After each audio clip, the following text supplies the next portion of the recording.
Well, alright, another Maker Advent. This one's a little bit of a change of plan. Hey ho, it was going to be about this wonderful star here, which currently has been controlled via Adafruit's Qt Py board. Few issues with this, namely that you can't get the lid closed once you've got all the LEDs inside. But that is something I'm going to fix. So what's this video all about? Well, it's about Wago connections. W-A-G-O. I have a problem with these. I've got far too many. That's my problem. These are fantastic little pieces of kit for messing around and building stuff. So these are, well, let's talk about this properly. These are official Wago connections. Come in different ways, different models. These are 221s. You get them in different sizes, so big terminals, small terminals, multiple terminals, and they work by clamping down on a wire. So if I just try and pick this wire up, not very much luck there, am I? This is some really cheap bell wire by the look of it. Just going to strip the end a little more.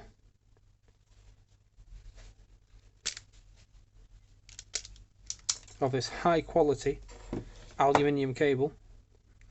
Not the best, is it?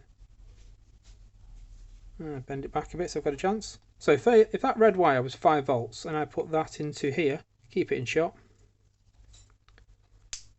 clamp down, it holds onto the wire, so mechanical grip. All the rest of these connections are now 5 volts. If I do the same here and have that as ground with another one, they're all grounds. It breaks out connections. It's a commoning block, basically. And I thought, yeah, these are great. I've used them in robot builds. I've used them in different projects. In fact, I used them for a speed trap I did for a school in Penritham, just near Preston. I used them to make all the connections. That was for a microbit project, a microbit speeding car at land speed record. Wago connections are really good. Why have I put them away? No idea. And they're rated for mains voltage, which is really good. So you can plug in your mains. Kitchen fitters, bathroom fitters, they use these kind of things. Really good.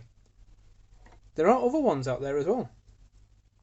Here is something that looks like a Wago. It is not a Wago, it's a Chinese clone. With this one, it acts as a means for passing through connections.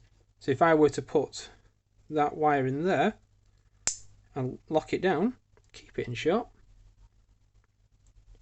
the output here is whatever that is. So that's 5 volts, that's 5 volts. If that's data, that's data. If that's ground, that's ground. And I got these from China. I think they're only a few quid. Got a few, about 2 years ago. They're alright. They say they're rated for mains voltage. I wouldn't test it. If it hasn't got all the, yeah, clicky. If it hasn't got all the safety certificates to prove that it's rated properly, don't use it. Even if your mate says, yeah, they're alright then, crack on, they're great. Yeah, probably not.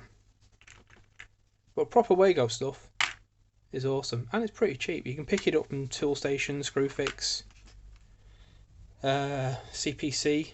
You can buy them in big boxes. I think I've got about 500 kicking around somewhere. So how did I come across this Wago stuff today? Well, see the star in front of you? I was using that Wago connection to make a connection to the NeoPixels on the Christmas tree. Because the NeoPixels inside here are going to connect directly to the tree, and my Node Red software that I use to control the tree is going to control the star as well. Anyway, that's all for now. See you later.